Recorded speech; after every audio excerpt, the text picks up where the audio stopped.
Paano po yan? Naubusan kayong anesthesia? Lahat ang gagawa sa dami nila. 25 lang dapat, nag-40. Nag-restock na po kayo ng mga supplies po natin, di po ba? Kahit po dati, hindi talaga kayo nag-aano ng mga sponsors pag mga ganyang medical supplies na ginagamit nyo?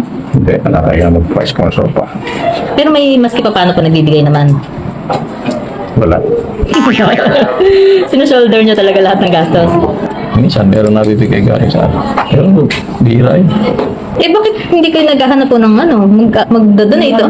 Sa tagal po ninyong naglilibre ng opera, as in talaga hindi kayo Hindi, never. hindi kayo nanghingi, pero maski pa paano may Gastos.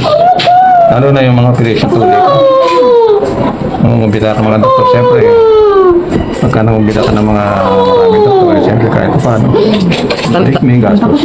Kunti-kunti, ginagawa natin. Bisan pinakamarami natin, di ba? 50, 57, 58, 60. Ang karaniwan natin, 30.